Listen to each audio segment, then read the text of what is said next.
found something in the store. Okay. What did you find?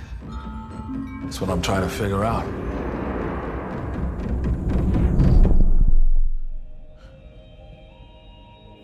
Keep up. It only gets better. What if reality made a mistake?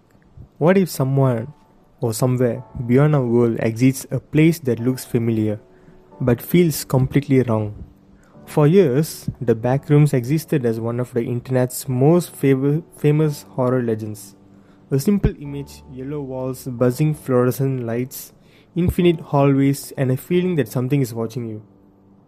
Now, director Kane Parsons has transformed that internet nightmare into a full-length feature film. But here's the real question: did the Backrooms become a great movie, or should it have stayed an internet mystery? The film opens in 1990.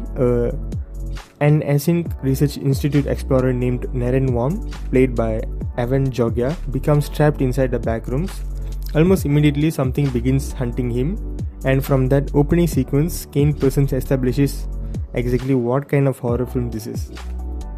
Not jump scare horror, not slasher horror, existential horror. The fear of being somewhere that shouldn't exist, the fear of being forgotten, the fear of never escaping.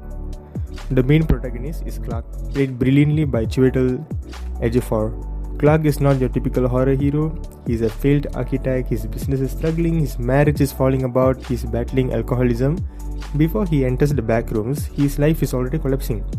And that's what makes his journey interesting. The Backrooms are not just a location, they are almost a reflection of Clark himself. A broken maze filled with unfinished spaces and failed structures, just like his own life. One thing I really appreciated is that the film is not simply about surviving monsters, it's about damaged people. Renee Reasons delivers a fantastic performance as Dr. Mary Klein. Mary is dealing with trauma from her childhood, the loss of her home, and her complicated relationship with her mother. As the story progresses, we realize the Backrooms seem to feed on memories, fears, and unresolved pain. This makes the horror feel personal rather than random. The monsters are scary, but the character's emotional baggage is often scarier. So what makes the Backrooms terrifying? The genius of the movie is that the Backrooms themselves are the villains, not the creatures, not the async, the location. Think about movies like The Shining. The hotel itself becomes a character. So the same thing happens here. Every hallway feels wrong. Every room feels slightly unfinished. Every piece of furniture looks like it was copied from reality by something that didn't fully understand what reality was supposed to be. It's like walking through a dream created by a broken photocopier. Kane Parsons' direction. This movie had an enormous challenge. The Backrooms became popular because of mystery. The less you know, the scarier it was. The moment you explain too much, the magic disappears. Kane Parsons deserves a credit because he understands this. Even when the movie reveals more information about Async and the Backrooms, it never completely explains everything. Questions remain answered. And honestly, that makes the film actually stronger. So now the cinematography, editing and sound. Jeremy Cox's cinematography deserves a huge praise. The camera constantly creates unease, wide empty spaces feel threatening, long corridors feel endless, like simple rooms becomes terrifying, and Greg Eng's editing also keeps the audience disorientated. You never fully understand where you are or where you will end up next. The score by Edo Van Bremen and Kane Parsons is subtle but incredibly effective. Sometimes the music disappears completely, leaving only the buzzing lights and uncomfortable silence, and somehow that's even scarier too. Now the creatures part, okay. The creatures in this movie are used surprisingly well. Most horror films showed a monster too much, but this one understands restraint. The less you see, the more imagination fills in the blanks.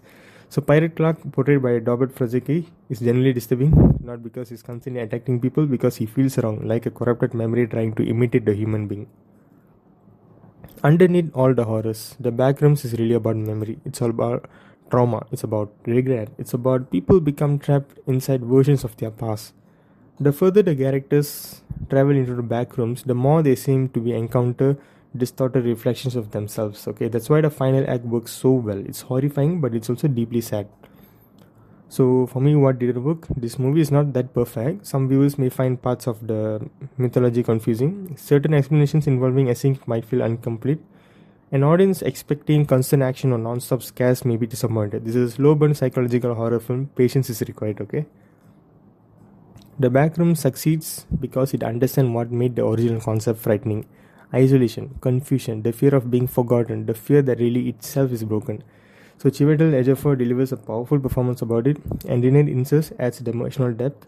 Kane Parsons proves he can successfully expand a viral internet phenomenon into a feature-length experience. For me, The Backrooms gets a strong 9 out of 10, not because it's the scariest movie ever made, but because it's one of the most unique horror films in recent years. A nightmare built from memories, empty hallways, and a terrifying possibility that some doors should never be opened. And this is KEAVIYOO, and I will see you in the next review.